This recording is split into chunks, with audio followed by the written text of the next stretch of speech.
is great. And I kind of wanted to go over this week because we kind of are looking at photography forensics, photography applications, services, and other things that you would do, admissibility.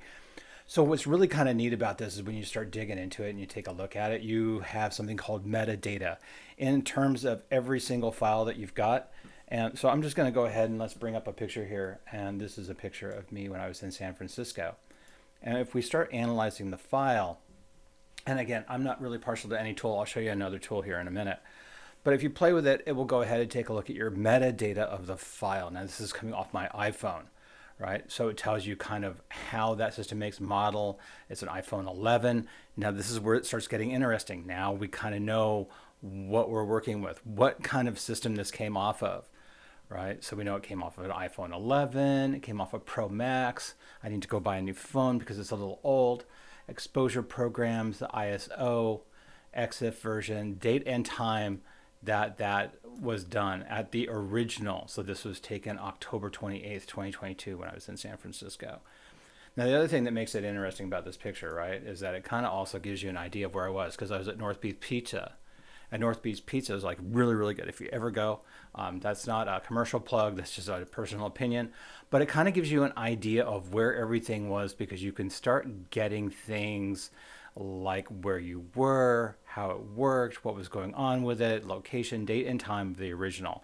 And this is really kind of neat, especially if you have GPS enabled as well. You can actually get full GPS coordinates of where that picture was actually taken, GPS attitude, and latitude and longitude. So that's like really super important too, because now it can put me at a specific place at a specific time in a specific location. So this can either damn me or clear me. It's one of the two. So it's again really kind of neat. So you kind of know where I was when I was, not just by the picture telling you I was at North Beach Pizza, but where I was by latitude and longitude. This is the cool part about why your cell phone is such an interesting kind of chunk of information about what you've got. Now, if we pull in a different one, right, and we can actually go take a look at this, I'm going to just go ahead and we'll pull up another file here. Where did I put that? Oh, hold on. I have another file here that I've got, and it's going to be here. So browse. So we're going to go browse, and we're going to go into my Adobe Table Cloud.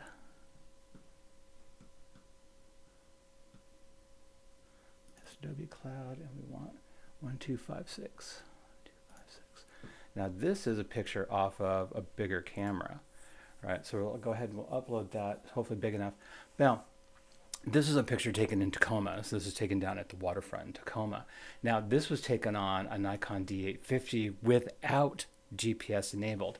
A lot less metadata, right? Just an awful lot less amount of information in here where it was and all the rest of it. So this picture really doesn't give you a location or a time.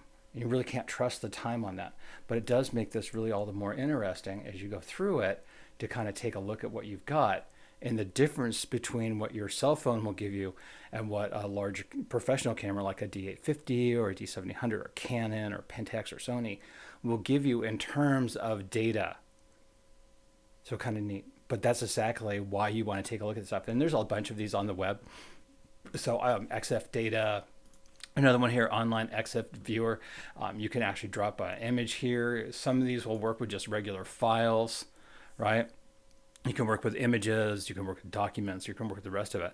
But I really kind of wanted to point out that big difference between what you get off of a cell phone, which is an awful lot more interesting data than you would get off of like a big professional camera.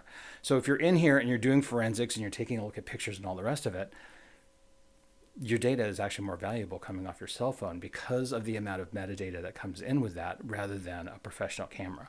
With a professional camera, you've got a few more problems with it. Now, there are other things that are going to be embedded in here, but can you really trust that time, right? There's a lot of other things because you can set a lot of this stuff manually. All right. But that's it for this, and this is why this week is so exciting. Why I really love this week is just because we really got to play around with a lot of cool stuff. If you have like a professional camera or a pro-am camera, a Nikon, a Canon, a Sony, Pentax, whatever, grab one of those pictures, grab a picture off your cell phone, play around with these tools. Again, EXIF data and JIMPL and basically metadata to go. Just go play with these, have some fun with it, just cool stuff, right? It's just neat things that you can do. And I'll see you in the next lecture, guys.